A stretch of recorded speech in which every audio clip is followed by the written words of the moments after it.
Parce qu'une fois que tu as laissé rentrer quelque chose dans ton cœur, ça s'installe, ça commence à grandir et ça veut régner. Ça veut dominer, ça veut te soumettre, ça veut faire de toi son serviteur, ça veut... Ça fait peur, ouais? Bah, ça dépend. C'est qui le roi sur ta vie? Allez, on continue? Allons voir l'Épître aux Hébreux. Hébreux 2, 14 et 15.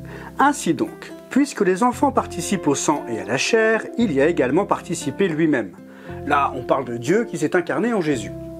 Afin que, par la mort, il anéantit celui qui a la puissance de la mort, c'est-à-dire le diable, et qu'il délivra tous ceux qui, par crainte de la mort, étaient toute leur vie retenus dans la servitude. Nous apprenons ici celui qui se cache derrière la mort, Satan. Satan ne fait pas d'attaque directe pour nous tuer. Il nous séduit pour que nous fassions des choses qui feront entrer la mort dans notre cœur.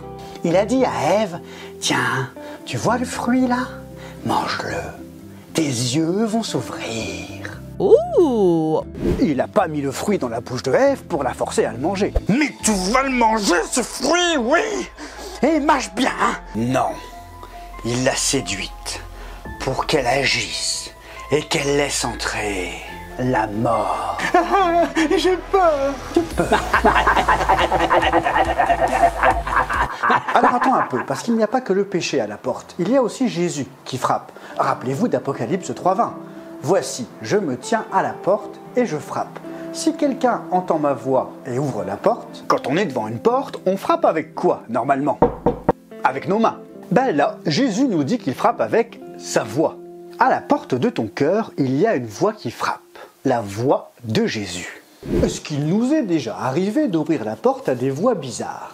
C'est quand même étonnant de voir comment certaines personnes ont peur d'ouvrir la porte à Jésus, mais n'ont pas peur de l'ouvrir à l'amertume, à la colère, à la jalousie, à toutes sortes de pensées bizarres ou de raisonnements biscornus.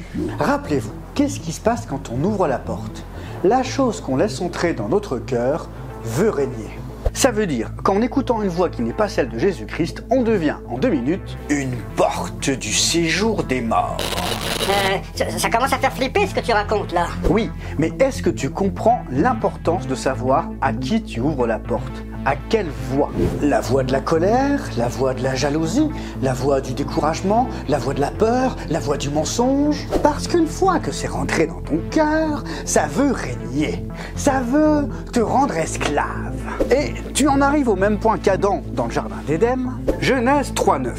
Cependant, l'Éternel Dieu appela l'homme, et il lui dit, « Où es-tu » Il répondit, « J'ai entendu ta voix dans le jardin et j'ai eu peur. » Adam a eu peur de la voix de Dieu, comme beaucoup de nos jours qui ont peur d'ouvrir à Dieu, peur de s'approcher de lui, au point même de ne pas vouloir s'y intéresser, de le rejeter complètement. Pourtant, qu'est-ce que fait Jésus quand tu le laisses entrer?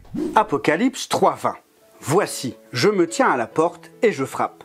Si quelqu'un entend ma voix et ouvre la porte, j'entrerai chez lui.